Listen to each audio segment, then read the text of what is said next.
Hello, everyone, and welcome to the second event in the Equality Bahamas 16 days, Global 16 Days campaign activities for 2022. We are really excited to be running a series of events again this year, as we've done for the last at least 5 years. And this year, we are sort of continuing the theme that we had from 2021, which is focused on femicide. And this year we're using hashtag Let's End Femicide. And for those who don't know, femicide is the killing of a woman or girl because of her sex or gender. We'll talk a little bit more about what femicide is in more detail tomorrow, talking about some of the direct forms as well as indirect forms. But to give you an idea, a direct form would be, intimate partner violence that escalates, and then a partner or an ex-partner kills the woman. An indirect form would be something like not getting access to healthcare in time. So maternal mortality is an indirect form of femicide. So it might not be something that you consider to be intentional, but it's some failure of a system or an institution to keep a woman or a girl alive.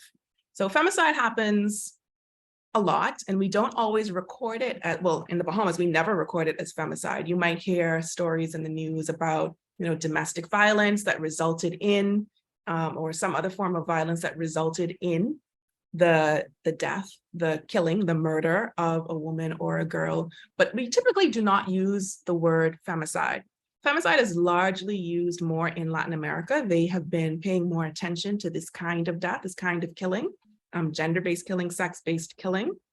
And particularly in Mexico, they have been recording these kinds of killings and keeping track of them and figuring out why they're happening, and making sure that people know that they're gender-based killings, they're related to gender inequality, discrimination, and in particular, gender-based violence. On Thursday, we'll be having a conversation with Myrna Dawson from the Canadian Femicide Observatory for Justice and Accountability, and she'll tell us about what they're doing there at the University of Guelph to make sure that they're collecting data, analyzing data, and reporting on femicide and other kinds of killings due to gender-based violence. So we'll learn a bit about observatories and how we can form one here in the Bahamas. But right now, we're going to talk about something that I think doesn't get enough attention. You'll see in the headlines that this woman was killed, this happened to this woman. Recently, we've seen mother and daughter being murdered at the same time. And there's shock in the community. People are surprised that this has happened. You might see parents sort of wailing in the background of a news story on television, but then you don't really hear much more from family members. Maybe for a couple of days, you'll hear them calling for justice because reporters have reached out to them, but there isn't a lot of attention on them. But we know that it's something that they have to carry with them for the rest of their lives. They have to deal with knowing that not only did someone in their family or a loved one die, but they died violent deaths, that they were taken away from their communities, in many cases, their parents, their children, their siblings.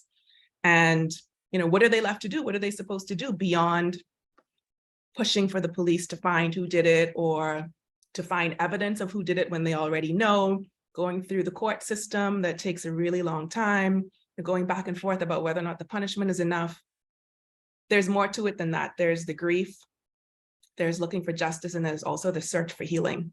So to have this conversation, we have Jessica Russell, who is a therapist based in Grand Bahama, and we have Khandi Gibson, who is the co-founder of Families of All Murder Victims, also known as FOAM, to talk to us about what it's like for people when they experience loss in this way, in this very violent way, the resources that are available for them, and what we need to do, we meaning all of us, institutions and organizations and individuals and community members, to better support people after they have experienced a loss because of femicide.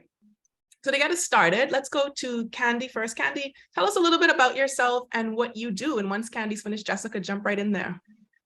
Good evening, everybody. My name is Khandi Gibson. I am the director of FOAM, Families of All Murder Victims. We also have a housing project. We have a full community center, and we have an outlet inside Freeport. I would have lost 2 brothers in 8 months. Andrew would have been murdered August 5th, 2011. My second brother was murdered April 17, 2012. And we would have went to national insurance, and we would have realized they didn't have sufficient contribution. They both left children, so which means they don't qualify for anything. And that's how phone was birthed, because children whose parents were murdered, who are being murdered, and they don't have sufficient contributions or no contribution to NIB, the children don't qualify for anything and they need help. And that's how phone was birthed.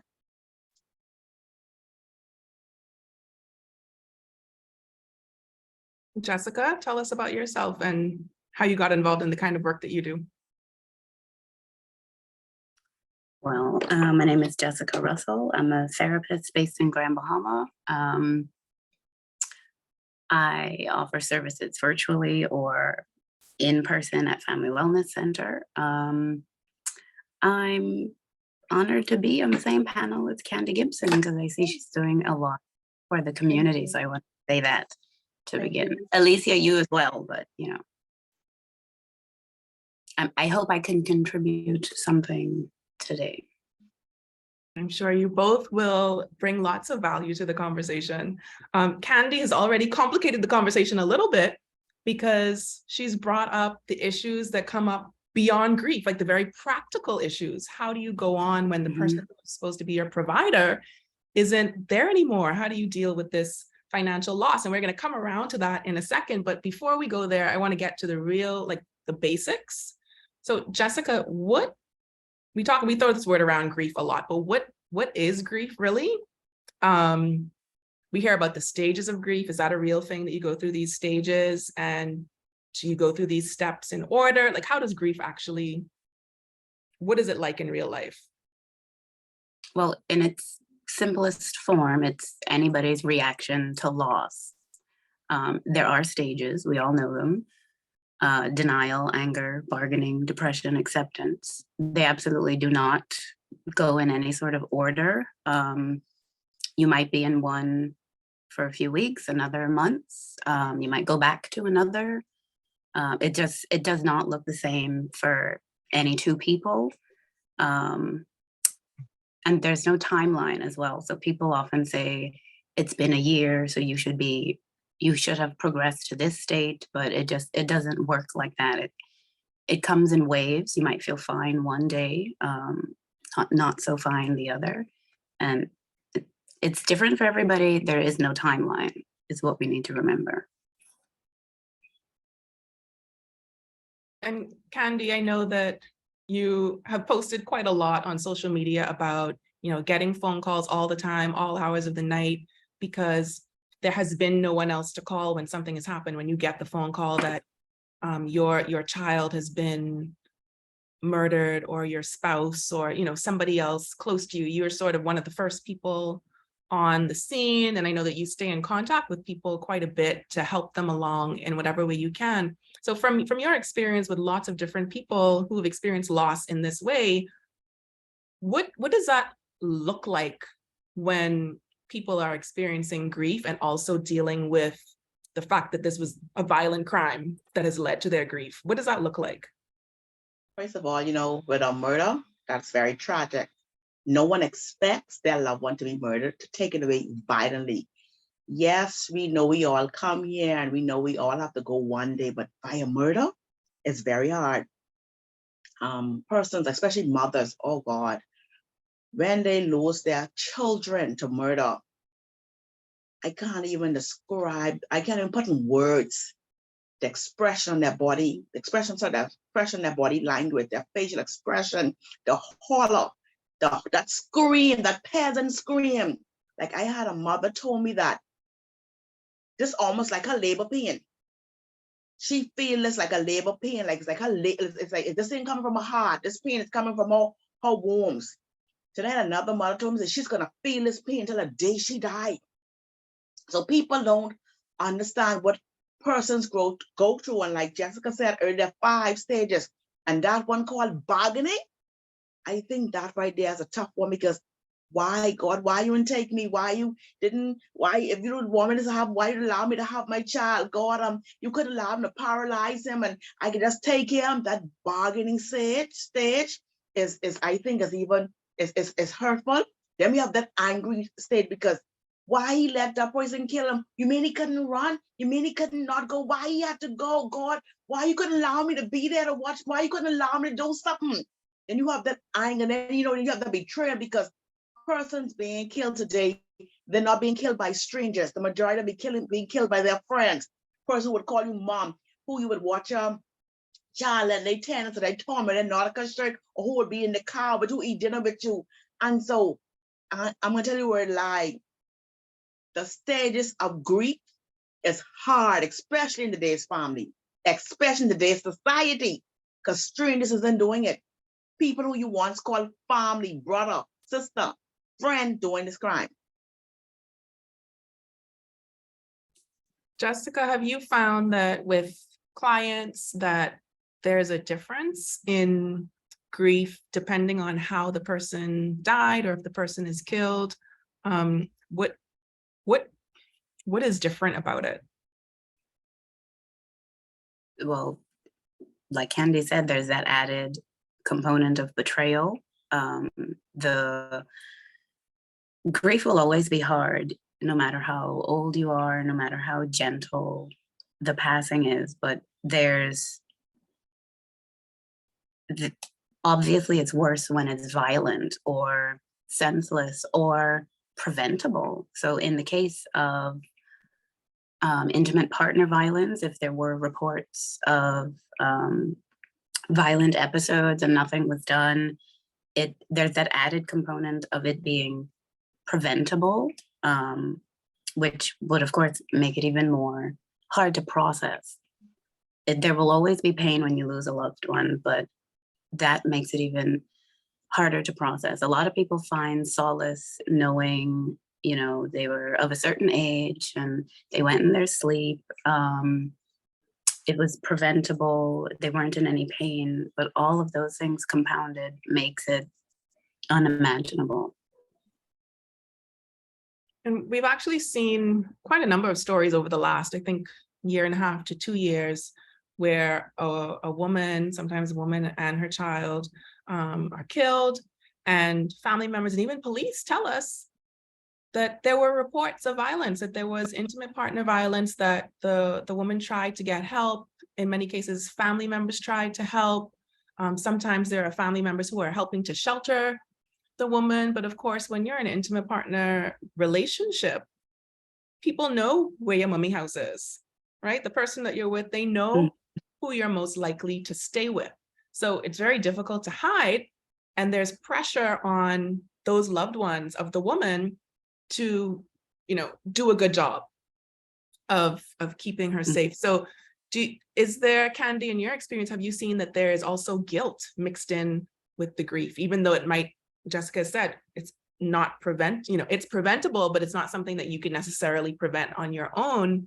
Have you seen that there are people who are also feeling guilt?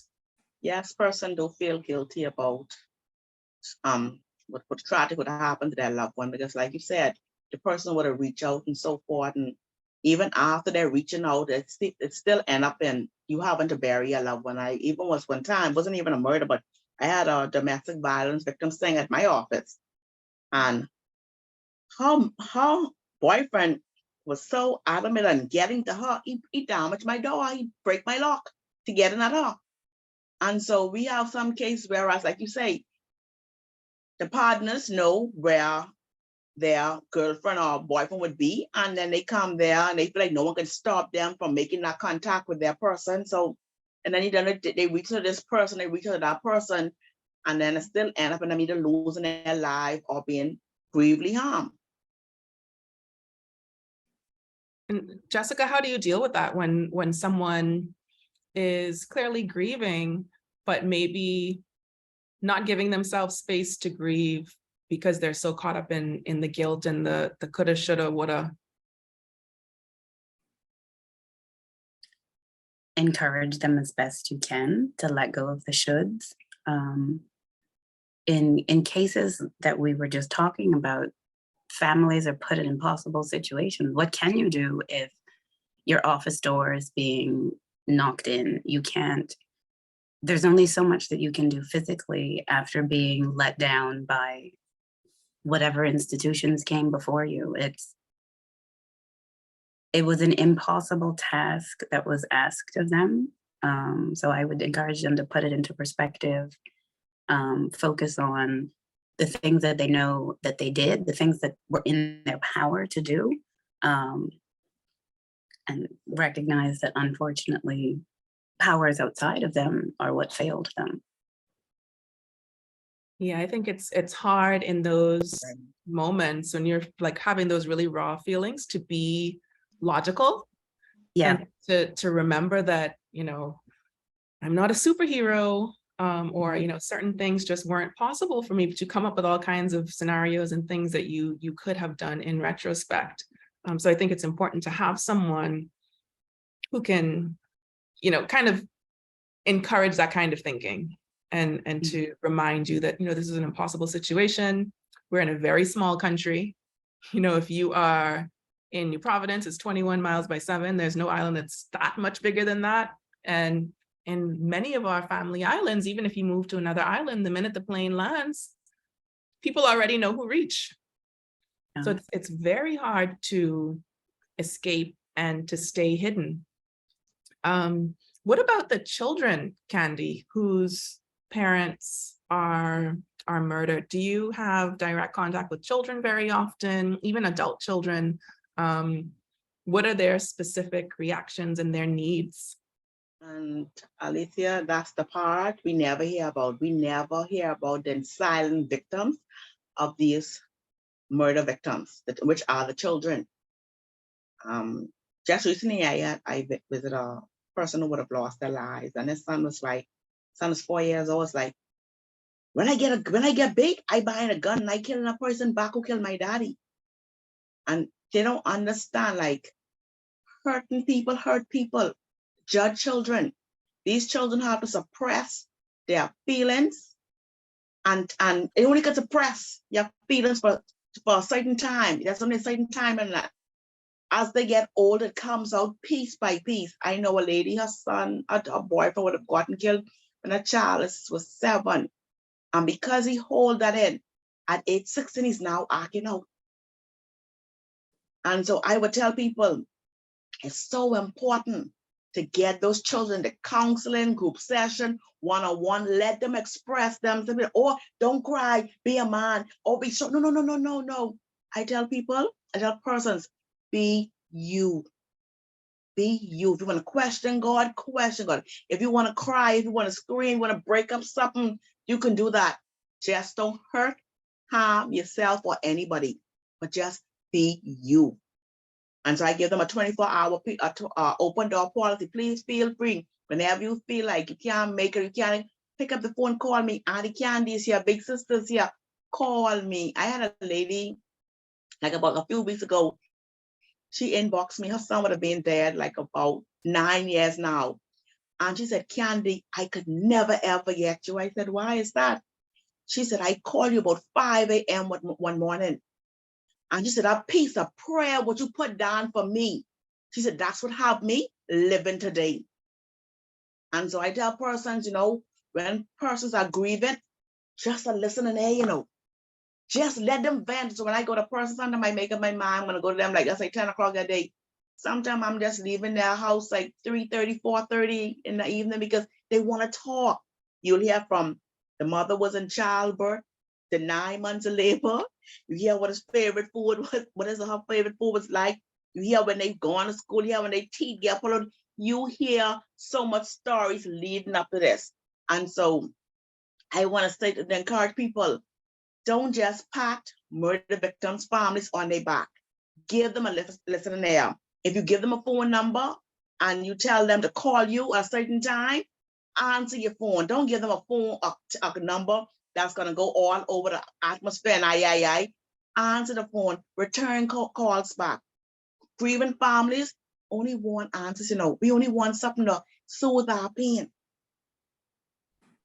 Yes. I know that most of the murders or homicides in the Bahamas are of men. So a lot of people want to know, why are we paying attention to women? Why are we looking at this specific issue? And why is there a name for it? why do we have this word femicide? And it's really a lack of understanding of gender issues and gender-based violence, and that, yes, there are men and there are boys being killed, but they're not being killed because they're men and boys, right? There are women and girls who are being killed because they are women and girls, and because people have decided that they're not behaving the way that we want women and girls to behave. And you hear some of that a lot of times in the court cases. You'll hear, well, certain things about expectations that the intimate partner or the ex-partner had that weren't being fulfilled. And these gender boxes also come into the conversation after it's happened and when people are grieving. Because, Khandi, you just mentioned it, that people will say, be strong, be a man, right? Like the women and the girls might be allowed a little bit more room to feel sorrow, but the men and the boys are supposed to just like man up and get back to it. So that's a definite gender dynamic that's there. And another one, I think, even though the majority might be men who are being murdered broadly, the gender-based killings are happening to women and girls. And do you find that there's a specific response when women and girls are killed? Response not just from the community, but from their own families, because men and boys are expected to do certain things and women and girls are expected to do some things. And maybe people feel a loss of the functions that people had in their families. So the daughter who is 17 isn't there anymore to walk the younger children home and to clean the house and things like that. Do you hear some of that coming through from family members and community members when they talk about the loss of a woman or a girl's life? It don't even I'm to be honest with you, murder in our country, female or male, is on the same level. Today it makes head news. Okay, so and so get killed, or so and so from down the road, or whatever. That makes headline. After that, like you say, you'll hear people crying for just maybe a week or two late afterward. After you hear nothing. And in some cases, it's not that. You hear nothing verbally from them. Some cases they're afraid themselves. Like I tell people, and I shouldn't say this, but I do say this. I said, when I drive and I walk in, always, if something happen to the right, let me look left. Because if I see what happened to the right, and I tell the police who killed who and who killed so and so, who can tell the police who killed me? And it's just sad. That's the society we live in, and with women, like we had, in the Berry, Hannah, I think it was a 12-year-old daughter got killed. That was, I think, in 2013. I think it was 2013. Her daughter is my godchild. And so when I went on the scene, it's like, oh, that's Ashanique. I said, who? I said, okay. When I get to find that's my godchild mother, and I said, oh my God, Jesus, Lord, what is this? And then I play back the conversation in our heads that led up to this. And I was like, something? Like, you only could voice your opinion, but at the end of the day, each individual have a mindset of their own, so it's just sad. Then we had the lady in the backyard the other day, her daughter, Miss Sawyer and her daughter in Nassau Village. Them two were also killed. That's sad. And then we had another day, we had year before last, I don't know, I think it's last year, we had the 17-year-old by Stokes Cabana. And then we had another lady they found to the other corner here in Nassau Village, Miss Cleo. So we have had murders, as I say, if those last, as I say, if they femicide or whatever, there's still women being murdered in our country. And I'd want to say, and even with the law, I personally feel like anybody harm, attack, or kill a child or woman, they should feel the full blunt of the law. The full blunt, there should be nothing, no this, no that. They should feel the full blunt law, because the Bible said the women are the weaker vessel. So be the weaker vessel, why harm us? And the Bible also said anybody harm a child, cheaper they put a millstone around the neck and go to the bottom of the ocean. So we shouldn't play. And the Bible also, thou should not kill. So those 3 fundamentals right there, 3 points of the Bible, we don't need to play when people come in and harm, attack, or kill a woman or a child. Yeah, people tend to be very selective about the parts of, religious scripture and books that they adhere to. And we see that all the time in our discussions, especially about the law and reform that we need to see in the law, that people kind of cherry pick. Khandi, just now you mentioned quite a number of cases of femicide just in one community. Give you 3 last year. Just You're in one like- area. We're like And kind 2 of- years ago. Oh, over a longer period of time. 2 years, yeah.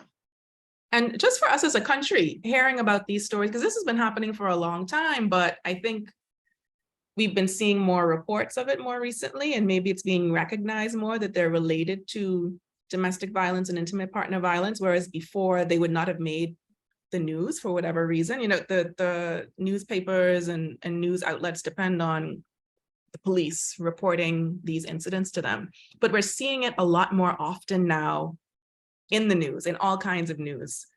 Jessica, what kind of impact does something like that have on us as communities, as a nation, constantly seeing this in the news? And we know that for the last few, well, not more than the last few years, more than a decade now, it's sort of, we have this competition in our heads to see how much murders we're going to get to this year. Is it going to beat last year?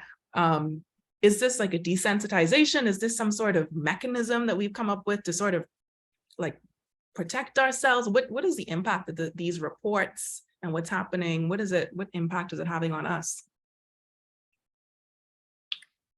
That would depend on the person, but I'm sure there are people who are now desensitized to it.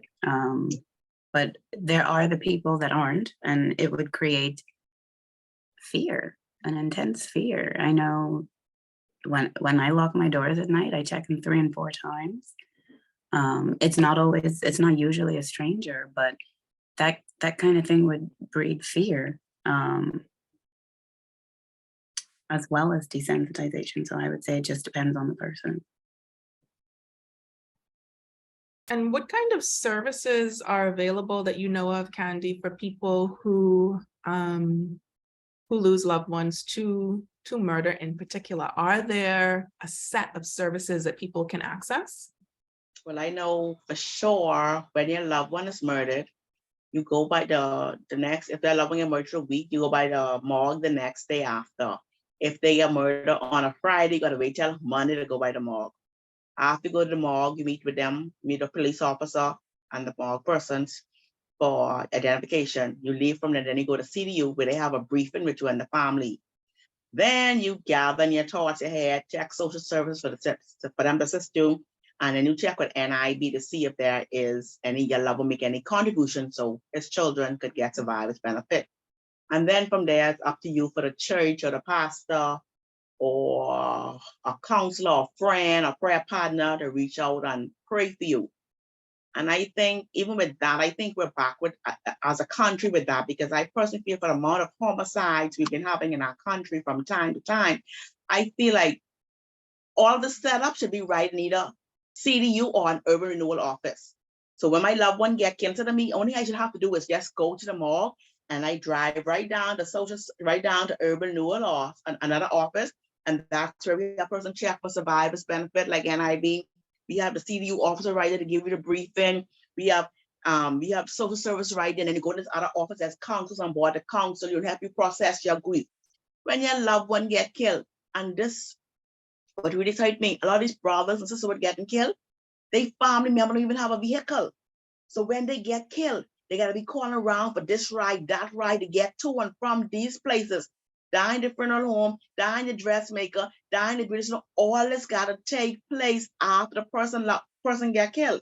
And like I always say, the real victims of femicide or homicide, the real victim is the families left behind. We have to now go through that stage of grief, like my brother got killed at 11 and my next brother got killed at 12. Alicia and Jessica, I'm gonna be real. I just grieve for them. Up to this day, I still hurt for them. Like my brother's birthday, Andrew got murdered first. His birthday is November 30th. And trust me, I don't forget a birthday. I don't forget Christmas for him. I don't forget his anniversary was killed. Like these stuff, you never forget. So come November 30th, I'm gonna flood my Facebook with his pictures.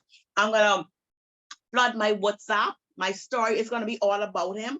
And people don't understand the real victim is us, because those memories, they leave internal scars that you could never, ever forget.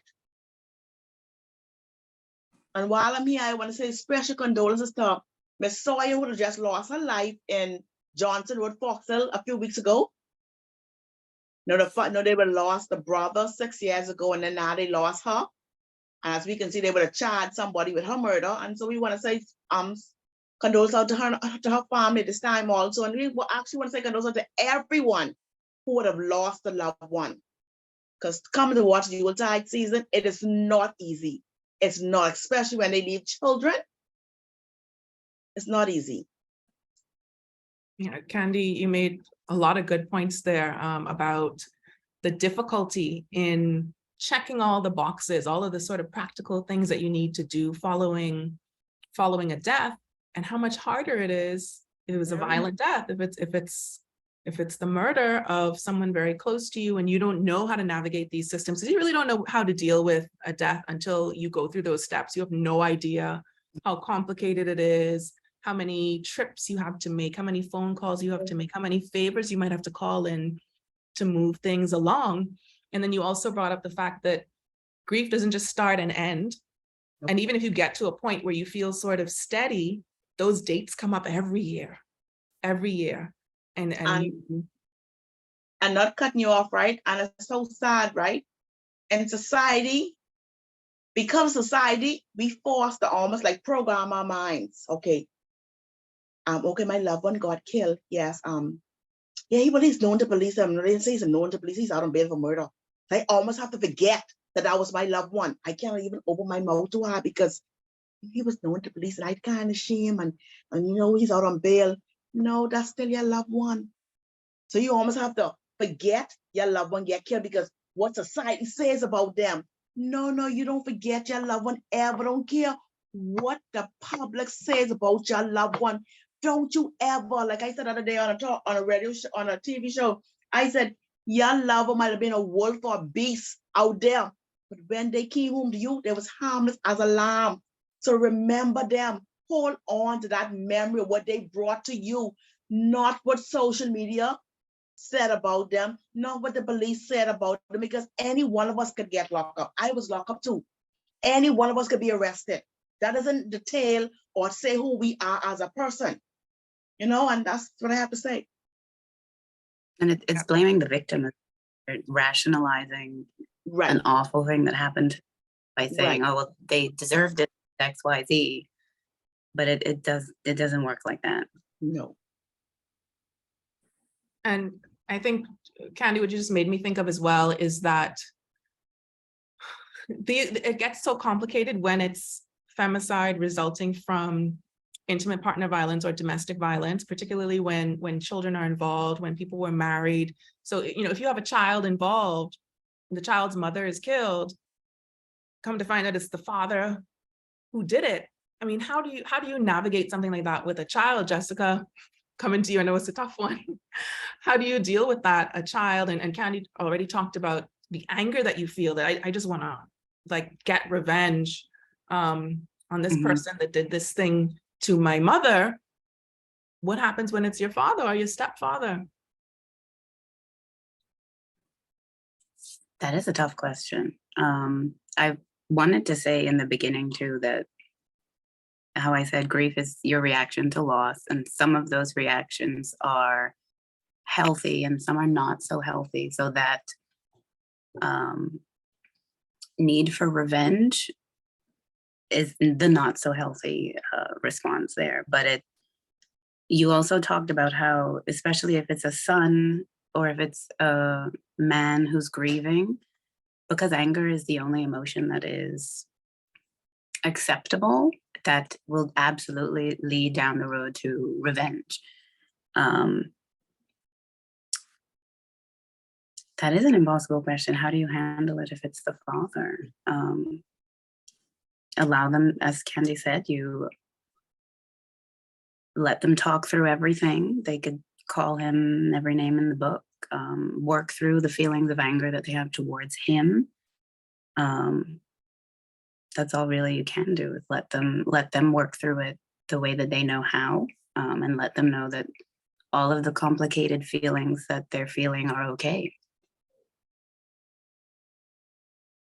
And I think we struggle with that everyone struggles with that, I think, allowing people to feel what they feel. We put a lot of labels on feelings. These ones are good feelings and these ones are bad feelings, and you're not allowed to have these feelings. And if you do, at least have the decency to cover it up and be quiet about it. So I think it's really hard for people to feel their feelings. Sometimes we even police our own feelings because of things that we hear or that we've been told before. So a child whose mother died and his father killed the mother might go towards the angry side and not express sadness because he's been told over and over again to be a man, boys don't cry, and that kind of thing. So we do a lot of damage before these kinds of events even happen, and make it even more difficult for people to be able to access some kind of healing. I know, Khandi, you had a situation recently, within the last year, I think it was, that there were two families on opposite sides of. Do you want to talk about that? Yes, I would have met Ron. I met him like Christmas Eve, sweet young man, sweet, humble young man. When I went to the ATM to get some stuff because we were gonna distribute groceries to five seniors. And I went to get a couple hours to get some stuff that we distributed seniors. So that would have been Christmas Eve. And so he said, you something he said to me, and I said, no, man. I say, every year. He said, Santa was good to you. I said, man, every year I'm Santa. He said, how come? I say, I have a non-profit organizer. He said, oh, right, this in my shop is not too far from you. He said, tell you what, come tomorrow and I'm gonna bless you with some stuff to give some to some young men, some young boys who lost their fathers. I said, okay, no problem. So I went there. He was a man of his word and everything. So I couldn't believe come January 22nd, when I would hear a young man killed his girlfriend with the baby, shot his girlfriend with the baby in the arm, killed her, and he shot himself, but he didn't die. I was like, hold on. When I got to find it was him, I was so shocked because the person went to the ATM machine, who I met to the ATM machine on Christmas Eve, is a total different person, January 22nd. And so with that being said, I would have worked after he would have donated stuff to us during the Christmas. I would have met his mom and I used to work in Bataco together. And so I automatically reached out to her. I said, I'm so sorry. But at that time I was in Freeport. I was opening a phone base in Freeport. And I said, I'm so sorry. And she wasn't sure if her son was dead or alive. And so I was the contact person, let her know if he was still alive. And I was the person, because she said people wasn't trying to give any information, but I was the contact person that I know he's still alive. And I checked my eyes, and I spoke it and I informed that he had passed and so forth. And I was that. And then I said, I'm in Freeport right now, but when I come NASA, I have to come to you and I have to go to what's her name again? Oh, I can't remember her name. I have to go to her family. So when I came NASA, that was my first order of business. Let me reach out to her family. She's a murder victim, and he is a suicide victim. However, that's still someone's child. And these two parents, they didn't force these children to love each other. The mother didn't tell her son to go shoot heavily. So I had to reach out, and in the midst of it, I was like, I'm so sorry what happened, but you guys have a king, have a prince to raise, and he's gonna need love from both parents, because both grandparents, because both parents aren't here. Well, the mother on the father's side was ready to reach out, but she was a little timid, because of the situation. But I was able to, we went to the front home, and I told them they could meet at the front home, and mother came, and that was such a sight. That was a sight, yeah, to actually hand the baby over to Ron's mom from Heavenly's mother. And I was able to bring them together, and now they co-grandparent. It was a difficult situation, but they in communication. They co-grandparent. This one have the child, that one have the child. This one do this, that one do that. They're good. They're good. In fact, every 2 weeks, I send a WhatsApp message. Hey, what's up? Just checking in. They're checking. They sending me pictures. So the Grammy sending one from Heavenly on. The auntie. Heavenly sister sending one from her side, and then it would be the Grammy from Ron sending a picture from his side. So that's That's rough. That's Yeah. rough. How do you get to the point where you can actually operate like a family or like two sides of a family and be in support of a child, but you have to center the child? Yeah, but that remind me like Mhm. when my godchild mother and her sister had gotten killed.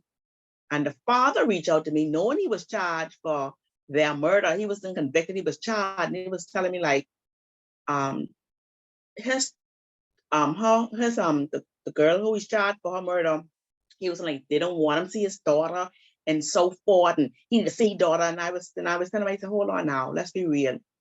Here it is. I can't say who innocent, I can't say who guilty, that is not my part.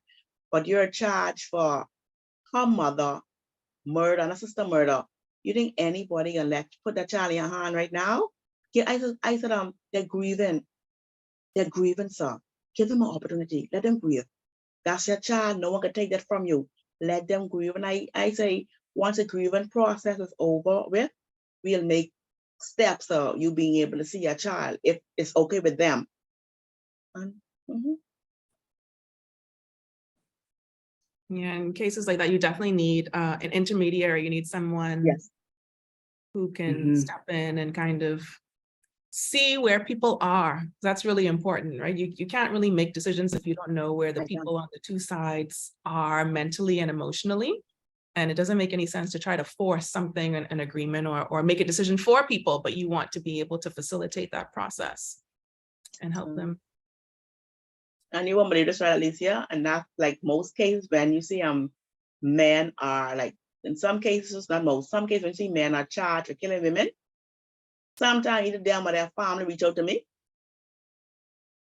and tell me they side the story. And so that's what caused me to have a neutral balance. I listen. I listen. My heart is for victims, but I also listen because sometimes people just want to listen in there. So I don't shun nobody away or say, oh, you do that, don't come to me. Da, da, da, da. No, I listen. I listen. And that's why I say it's important to always give a person a listening ear. That listening ear can save so much people, that can prevent so much lives lost, so much harm, that could prevent, that could prevent people committing suicide, that could prevent so many, just a listening ear. And we, as the campaign goes on, we're going to talk about some of the things that we can do to not get to that point. So you don't want to be in that position where it's these different sides and people are talking about whose fault it is in the first place. You know, when we're talking about a murder, I mean, that's a wrong right there. And that's the thing that we're sure of.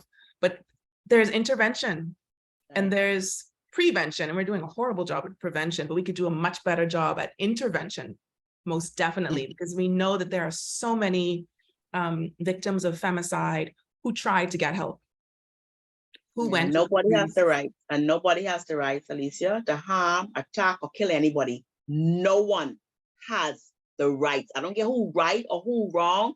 Keep your hands to yourself. Yeah, violence has become The far too norm. normalized, far too normalized. And we need to have systems that work, because people have stopped, in many cases, stopped using the system and tried to, you know, solve the problems themselves, resulting in more violence because they don't trust the systems that we have. So over the next few days, I see you wanting to say something, Khandi. Yeah, now because you mentioned system, I just thought about it today, and I thought about it a couple of months ago, and I thought about it last year. My issue here is with the system. Okay, I go to court again. I guess I go to court and the judge ruled in your favor, Alicia Wallace. Okay, Khandi Gibson is bound over the piece against you. Khandi Gibson must only come around at a certain time or whatever. Okay, so that's fine. The judge ordered that. Late at night, the next day, Khandi Gibson come around, you're harassing you again. This is a weekend now, weekend or holiday. And the courts are closed on the weekend and the courts closed on holiday. So you now have to wait until the court, because you know when you go to the police station don't see that in their system. So you now have to wait until the court open to go down. And now if you have an attorney, you good. If you don't, you have to wait till that magistrate or that judge sees all her persons for that day. And then you have a word with the judge and whatever the case is or a magistrate. And then you go back to the police station. I personally feel with the system, we should be on one accord, one communication. Once I go, I press charge against Alicia, or Khandi, Alicia press charge against Khandi. That's in the police system. Khandi goes to court, she's warned, she's barred over the piece, 200 feet of Alicia, dashboard system. And also when Alicia or Khandi walks out that court before 5 o'clock that day, they are each given the court's order, the magistrate order. So if anything was to happen, once Alicia goes to the police station and say, well, Khandi was told not to forward me, here is the judges, the magistrate, here's her wording, here's what she has to say. And so I feel if we can do that, and then the police go, oh my God, okay, yes, Khandi Gibson was told to stay 200 feet away from Alicia. One system. One system. There's some very basic things that we need to have in place. The other thing is that you can't even get that far unless the other person shows up. And then they have to be served, and then you have to pay to be served for the police to serve the person. So there are so many barriers, especially for people who are in difficult financial situations. Like you can't access justice. It's supposed to be for all of us unless you could afford to pay for someone to be served. So like I saw, not that you like I saw the other day too. A lady, she wanted to put her baby daddy in court for child support. She needed a JP to sign on it. And I was like, hold on, you done gotta pay the author to serve the paper. You done have to, and plus you have to pay for justice of the peace. Now you trying to get money for your baby. If you had this money, you wouldn't have been going to this. And I was like, my God, Mom. We have some serious systemic issues, serious issues. We're going to be talking about them over the next few days throughout the campaign, and of course into next year, because we're talking about these things all the time. But because this campaign is happening globally, it's a really great time to have the conversation about what's happening in the country, what's happening in the region, and being able to compare it to what's taking place in other parts of the world, and being able to learn from other experiences, because there are countries that are doing a much better job, that have the one-stop reporting if you've experienced any form of sexual, intimate partner, or domestic violence. I'm sure that there are places that have what you talked about earlier, Khandi, about being able to deal with all of the death matters in one place and not having to be bouncing all around the country to get what you need to have done. I mean, imagine the Family Islands, how much worse it is than in New Providence. We have a lot of work to do.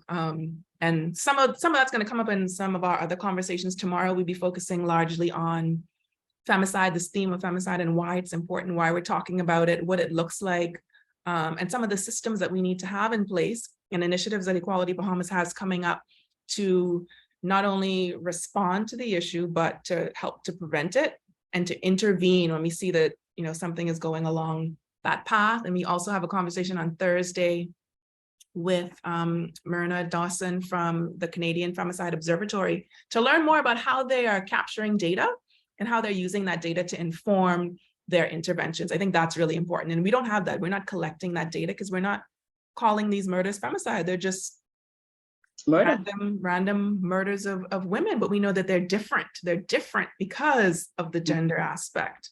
But to kind of round this out, and before we open up for any questions that other folks have, I'd love to hear from you, Jessica, about what we need to do to promote healing for people.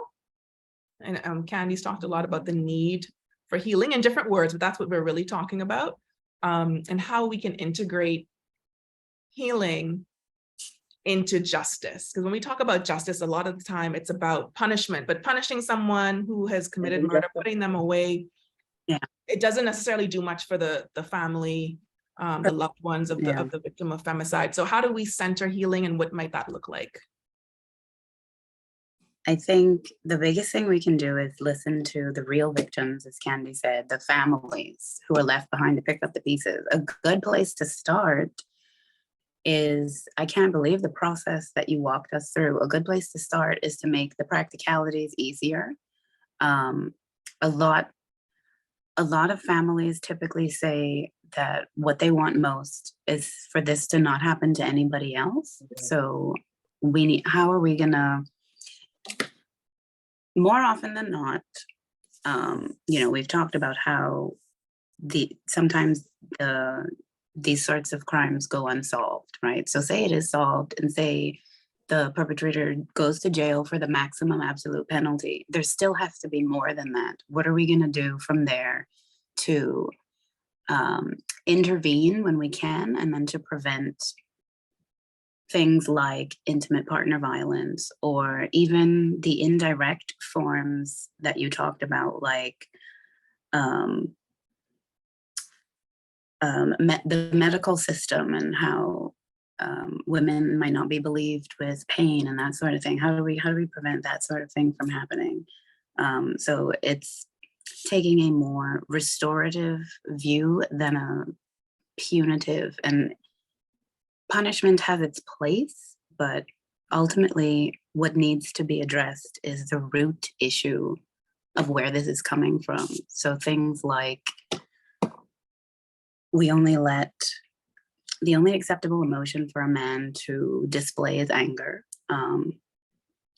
They're often encouraged to view women as property or an object than a whole person. That's going to lead to a whole slew of issues. The studies that UB conducted with students and how they viewed whether physical punishment in a relationship is acceptable, those numbers were outrageous. The more recent one that we talked about with marital rape, that was outrageous as well. So ultimately it's about addressing the core issue at hand, so that we could intervene when we can and move toward prevention. Yeah, so there's sort of a foundational level of work that we have to do in breaking away from gender stereotypes, getting out of these boxes and allowing people to be full human beings beyond our whatever ideas we have about what a woman or a girl should be and what a man or a boy should be. And also moving beyond punishment, looking at rehabilitation as well. What about services that need to be made available to family members of victims? Like, do you think that there should be sort of state provided therapy or counseling or something else to help families along? Absolutely. Absolutely. I don't think anybody would argue with that. It sort of exactly the process Khandi was talking about, that everything should sort of be in one place, or that you should at least be guided. That should be the next step. Here's the card for whoever you need to contact, or they'll be calling you, because we know what can come from experiencing a loss like this. So it's the most natural next step. So here's the card, or they'll call you. Absolutely, it should be provided. Yeah, I think having that information is really helpful, but could also be overwhelming because you're receiving so much information. So I like that you said, this person is going to make contact with you as well. When they call, it might not be the most ideal time, but at least it's an opportunity for the person to say, I can't do this right now. Saturday at 12 is better, or, I can only do this after the funeral, that kind of thing. But making it, Right. lessening the burden, giving the person less work to do, and making it possible for them to be able to access these necessary services, I think is really important. I see we have a hand raised. Go ahead, Khandi.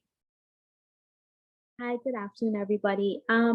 So I'm a psychology major at UB, and we have a lot of conversations regarding gender stereotypes and such things.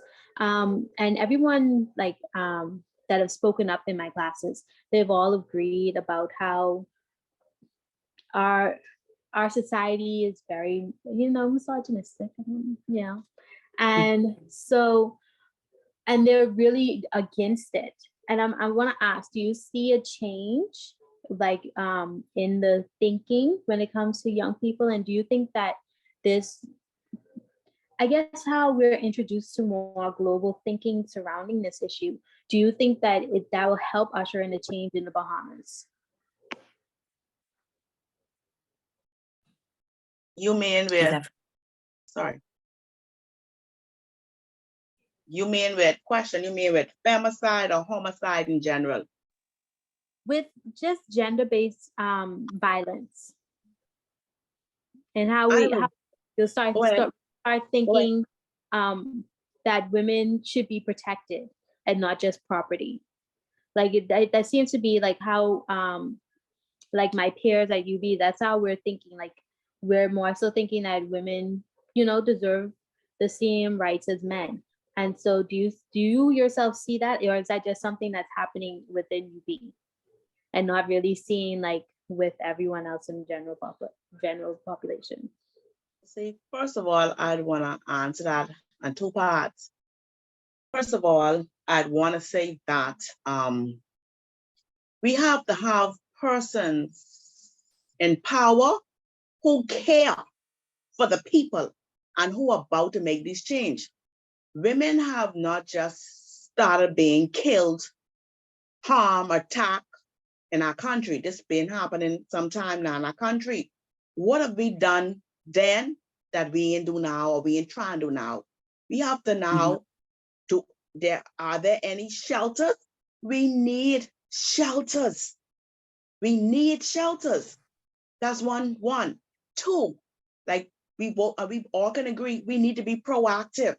When women come, go to the station and make a complaint, or you can make up with them again, or they say all kind of stuff to you. They take their time. I think like they said when Miss Sawyer would have been killed in Nassau Village, they said she would have came and she would have made a complaint, and the police were all out all night looking for the perpetrator. Okay, y'all couldn't find him, but yet he was able to find her and kill her. And I can't say he did it because I wasn't there, but he was charged with hundreds of murder. So we're not proactive. So we need to be proactive. We need shelters. And two, we need to give women a safe space where women, I think, can come together, not be ashamed of who they are, who they married to, where they up, low, sideways or broadways, and be able to vet in secrecy and in privacy. And I feel if we start somewhere, we could be onto something. But the problem is, things happen in our country. It's never addressed. Yeah, when it happened, we outraged then. But after that, we got to go on. That's it. So what we learn from that? What we learn? So we have to now, I would say, have a person in position who, when they hear us, not just have us at a round table, hear what we got to say, and implement some ideas. So I hope that could better answer your question. That case you brought up, Khandi, is one that I think about all the time with the murder of Alicia Sawyer and her daughter Ednique Wallace. Yes. I mean, I think about them all the time because exactly what you said. She went to the police. She told them this was a threat. This man basically told her he was going to kill her. And the next day they said, oh yeah, she made a report 24 hours before, but we had men on the street looking for him. You had men on the street looking for him, but you didn't have anyone posted at her house. Right. And that's that. So it goes to show that they're not really, they are not trained with anything to do with gender-based violence. They are really lacking in training, they're lacking in skill, and they have no idea how to intervene, but their focus is on finding the bad guy. They're not concerned about victims or potential victims. Yeah. And not only that too, okay. And this is why I have another issue, and I've been mentioning for years now, my Facebook page. Let's say, for instance, my boyfriend blocked my eye, break my arm, bust my head, give me a concussion, however, whatever you do to me, okay? I go to the police station. There is a plexiglass up there. Other persons are in line to get served. Persons in the back of me also. Everybody got to hear my boyfriend bust me in my eye, my boyfriend break my arm, my boyfriend chop my teeth. No, I personally feel like when it comes to domestic violence, you should have to go to a plexiglass, and there should be a certain back door, something that says domestic violence victims only, and you go through that door. Nobody needs to see you other than the officer dealing with your case. Also, too, we have a lot of doctors under NHI. If a person get raped or a child get molested or incest, they got to go through PMH. We have all these doctors under the NHI assigned those one or two of those doctors to those type victims. The whole hospital, I know 11-year-old girl coming there pregnant for them to go talk that. Certain stuff in this country should be dealt in secrecy and out and in privacy.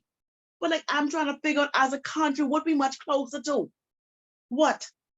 Every year we celebrate independence. What we much close to when it comes to dealing with victims in this country? What are we close to? Yeah. Jessica, do you have a response to the question about whether you're seeing a change in the way that people think about gender-based violence, and a shift in sort of, well, a movement away from misogyny in youth in particular? I find this to be a very interesting question. I am seeing a shift in youth, more especially. It's a small shift. But as Khandi said, while I see a shift, I have to wonder, number one, is it just my bubble? And number two, it's great, but it's not enough. And it needs to be the people in power. It needs to be whoever is training police officers. It needs to be whoever is elected into office. Yes. Until people in power have that mindset, like it's great that more and more youth are having that. Like, we need that. Yes, I love to see it. But until it's people in power, we're not really going to see a institutional, societal change. And really, it sounds like Khandi needs to be sitting across from some of the people in power to just go through something as absolutely common sense as take her in another room so that this conversation is private, because people in this waiting room don't need to hear this stuff. We don't know who these people are. Maybe they know the boyfriend that she's reporting, which is endangering her safety. That some of these things, I know this is a complicated issue, but some of these things are way more common sense than you would think, for these things to go unnoticed. So yes, a small shift, but we still have a long way to go. And we have a comment saying the shame, stigma, and perception of the justice system that does not work for women bothers me most. Like, how can we take a more proactive approach? Also, how do we lobby governments to really implement these policies? And it really takes us educating ourselves. It takes that shift, in that growth and awareness, and that shift in the ways that we're thinking. I think that people put a lot of stock in youth, which seems like the right thing to do, but we also have to recognize that young people are still being raised by the people who think in the ways that we need to move away from. So it really depends on young people's level of exposure, where they go to school, who is in their social circles, other adults outside of their homes, what they're seeing on TV. I know a lot of young people are learning a lot from TV shows that are really more focused on social justice. Information that's available on social media like TikTok has been really educational, I think, for a lot of people. But I have seen for myself that it's definitely not a blanket thing where young people are automatically more progressive. Like, that's just not the way it works. Having done lots of talks at University of the Bahamas and with different youth groups, I can tell you definitively that is not across the board. It would be interesting to see if it's more frequent in particular areas of study, like maybe psychology is an area where people are more interested in certain things or reading certain things or having particular kinds of conversations in classrooms and being influenced by peers. Maybe that's happening in the social sciences. Is that also happening in the arts? Is it happening in like the natural sciences? I think that would really be interesting to think about too. Do we have any other questions, comments, challenges, general thoughts that anybody wants to share?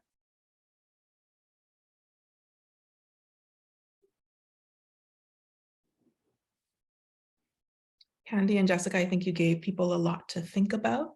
Lots of new information, I think, for lots of people about the realities that we face, particularly the family members of victims of femicide and any kind of homicide, how difficult it is to just navigate the system before you even get to dealing with your own grief and your own guilt and whatever other emotions are coming up. Someone else in the chat is saying, the Crisis Center, the Bahamas Crisis Center, has an advocacy program where volunteers will go to police station to advocate and support people who report gender-based violence in a station. We have also advocated in PMH, as Princess Margaret Hospital, to have a special area set up for rape victims, and we also have rape advocates. We have supplied rape kits to A&E, that's accident and emergency. There's a forensic protocol that has to be done in examination if rape victims. I doubt regular doctors would be able to provide this service in primary care. I'm sure they could be trained. Thank you. They can definitely be trained. And there are probably people who can afford it who go to primary care physicians, or the regular doctors. But I think that's part of the issue, is that some of these things have been so specialized and so put in special areas that the people who should be able to provide these services just don't, because they haven't practiced it or they haven't been trained. It's one of the things that's a bit concerning about the conversation about having a specialized domestic violence unit. I mean, that's great. We need it. We need a specific place that we could go to report cases of domestic violence, but that should not happen at the expense of all officers in all stations being trained to take reports of domestic violence. It shouldn't be that somebody walks in to, the wrong station and that person is like, oh no, this is Wolf Road, miss, you got to go do that. And that shouldn't be.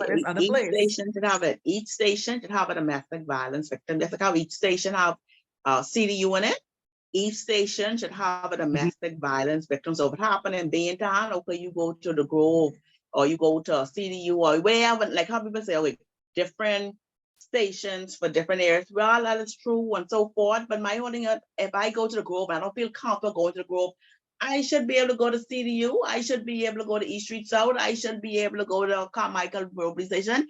Because sometimes, when things happen, these perpetrators, they don't live in Europe or Canada or Venezuela, Britain or England. They live right amongst us, and they family members work in different outlets sometimes too. That's why I might want to go to Quackle Street. The person who I want to report, he uncle or somebody is beating there. I don't feel comfortable going there.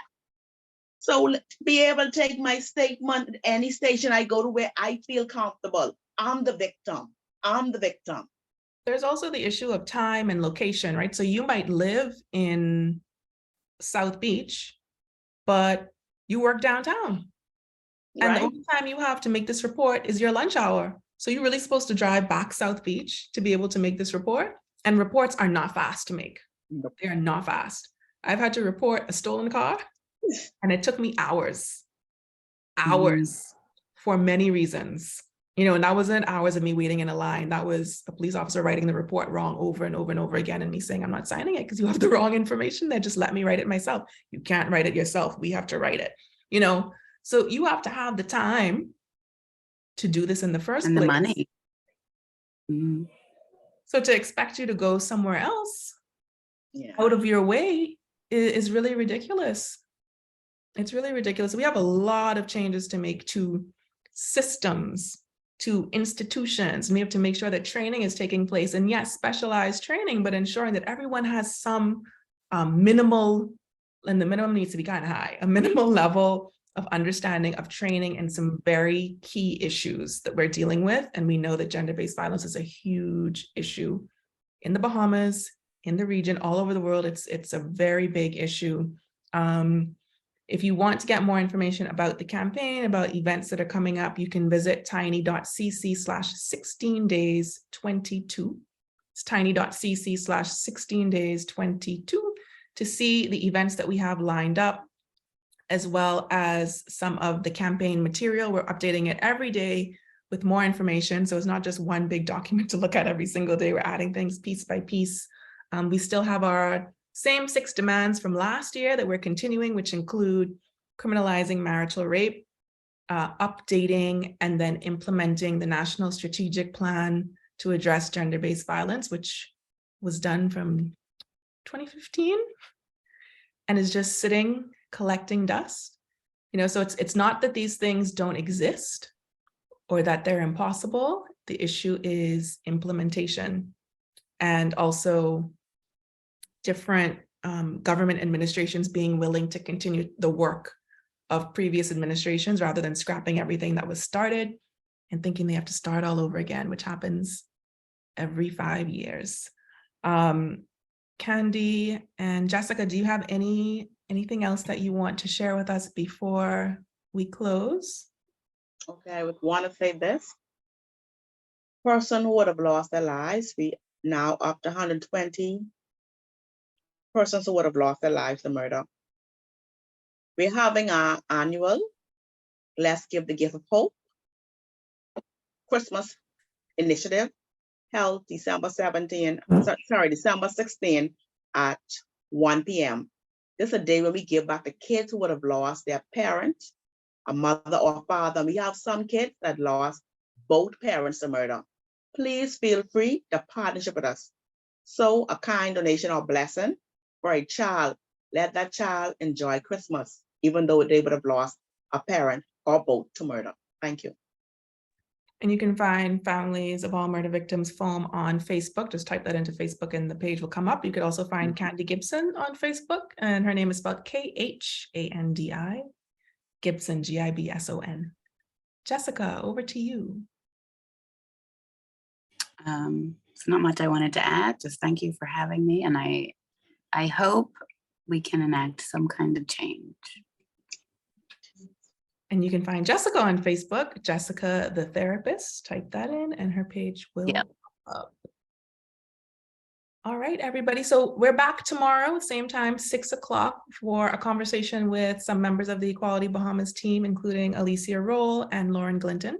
We will be talking about this theme of femicide, why we're focusing on it again, what it means, what is indirect and direct femicide, what do we need to do to end this, to end gender-based violence completely. On Thursday, again, we'll be talking about the Femicide Observatory. Register for the event tomorrow at tiny.cc/16days. Why? The word, like the question why. Thursday's link is tiny.cc/16days-observe. And then on Sunday, we have a free yoga session. Please come join us for some nice stretching and mindfulness on Sunday at 8 in the morning. I know it's early, but it's yoga. Come on. It is to register tiny.cc/16days-yoga. And then next week, we have a couple of cool events that we're still planning, but what is set in stone right now is a poetry workshop. Really excited. Sonia Farmer, who is a writer, visual artist, and small press publisher and educator, will be leading that workshop alongside Marian Bethel, who you may or may not know is a poet and has published 2 books of poetry. And special guest from the US, Brittany Delaney, will be sharing her poem with us. So we'll do some work together, maybe write one poem together, maybe we'll write individual poems. And then on December 10th at 3 p.m., we will be at Poinciana Paper Press, which is at number 12 Parkgate Road.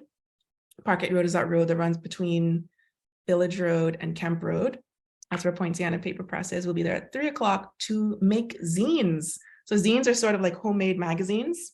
It should be lots of fun. Of course, it's a press, so Sonia has lots of cool tools. You can probably carve a cool stamp and use screen printing and all kinds of cool stuff. All the links for everything on our social media, you can access the Google Doc with all the information at tiny.cc/16days22. It's tiny.cc/16days22. Thank you very much again, Khandi Gibson and Jessica Russell, for being here with us and talking about a pretty difficult topic, talking about not just death, and not just murder, but femicide, the impact on families and grief, and what we can do to help people both within institutions and within our communities. This has been a really helpful conversation, really insightful.